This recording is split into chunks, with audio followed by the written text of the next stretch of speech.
Yo, what's going on, everybody? Welcome back to the channel. I am so grateful to be able to be here with you, for us. Remember, continue building this community.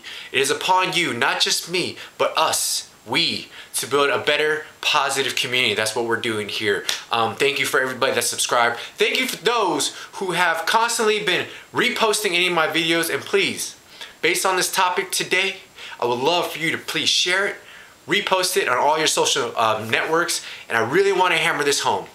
So, real quick, I want each and every one of you to think about your prized possession. Take a few seconds. Alright, now, your prized possession. What's the thing that you do about your prized possessions, right? You probably take care of it. You probably clean it. You probably you're very careful with it. Let's see, what else? Your prized possession, think about it. What are certain things? Let's say your favorite shoe. You probably clean it, you don't wear, you take care of it, you don't beat it up. You just really look at it as in like, dang. Or your car, you may have worked so hard and that's your prized possession. And you wash it, you detail it, you vacuum it, you clean it, you keep it maintained. Let's see, what else is there? I mean, just think about it. Your prized possessions. You probably take so much pride behind it. You love it so much, you cherish it so much that you don't want anything to ruin it. Am I right? So let me flip the script real quick. For all those, and these, like I said, these videos are for those who want to be in relationships, who are wanting to date, consciously date and want to be in relationships. Look, let's get into this mentality. What happens if you treated your significant other or the person you date or dating, for an extended period of time, but your significant other, if you treated them as your prized possession? Hear me out. Hear me out, okay? If we get into this mentality, you may be married for so long. You may be in a relationship for such a long time. You've been dating for such a long time. If we can together understand to take our significant other and put them as your prized possession, the thing that you take care of, the thing that you will detail, the thing that you will just hold and love and hold near and dear to your heart, if that is your prized possession, and you make sure your significant other knows that they are your prized possession, a car, shoes, jewelry, a ring, necklace, all those things, you won't have to chase anymore. Because if you have that mentality of knowing that your significant other, the person that you not necessarily, but you're walking along with, and I will go into this in another video. I believe in that you guys are still individuals and you walk along this path of life, all right? Hand in hand. But if you put them, he or she, as your prized possession, you won't have to search anywhere else. Another person won't fulfill that role. A car will not fulfill that role. Any kind of jewelry or anything that's monetary that you want to purchase will not fulfill that role. So hear me out. So instead of making all these frivolous things that have monetary value, that you are just for the time being getting this gratitude and feeling good about just these little things that you can purchase and you can bring, but you haven't, you know what I'm saying? Like, if you can get out of that mindset and understand that if you take care of that person that's walking alongside of you and you put them as your number one possession, as your prized possession, that you will take care of, that you will vow to clean, that you will vow to just hold near and dear to you, you won't let anything get in the way. If your significant other is your prized possession and you both agree upon that both of you guys are your prized possession, nothing can get in between that. And you won't search for anything else. You won't search for a car. You won't search for another person because that's your person's right in front of you. The one that you go to, the one that you call, the one that you are vulnerable with. That's your prized possession.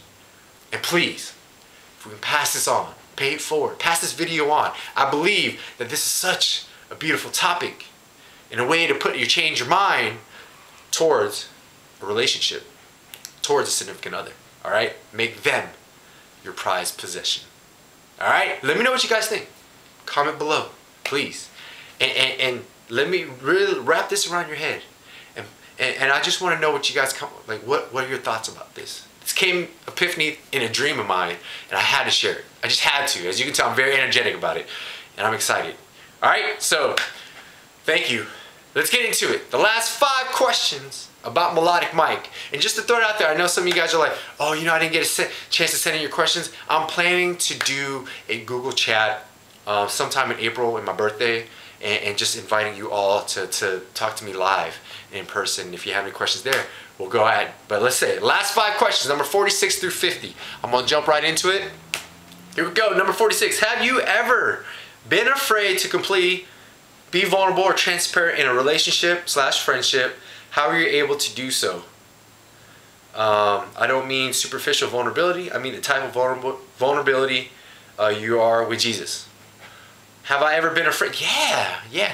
The person you see today took years of work to be as confident and to speak as much conviction and to be open and honest and vulnerable with all the people I come across with. And being on camera, you have to be vulnerable because that's what makes people really want to see you.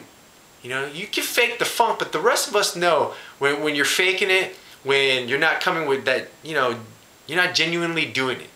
But being vulnerable, have I ever been completely, have been afraid to do so? Yeah, because I was afraid to get shut down. I was afraid to get rejected. I was afraid to just deal with the emotional pain that comes with being vulnerable. But when you really figure out who you are as a person, and you look at your skeletons, and you work through your skeletons, trust me, that vulnerability becomes very powerful. All right? So don't ever let anybody tell you, oh, don't open your heart to everybody, Bob. Look, open it up to everybody. And then let those people decide if they want to choose to be part of you. Because if not, it's cool. That's on them. All right? So, number 47. Would you ever date or marry anyone that makes more than you? Hell yeah! Shoot. If my boo makes more than me, she did good. Look, the biggest thing is I don't have a lot of pride. I mean, I have pride, but I don't have that sense of pride where it's like I have to be the constant breadwinner. Would I love to be? Hell yeah, I would love to be the breadwinner. But I understand. You guys know my line of work. I work for the nonprofit.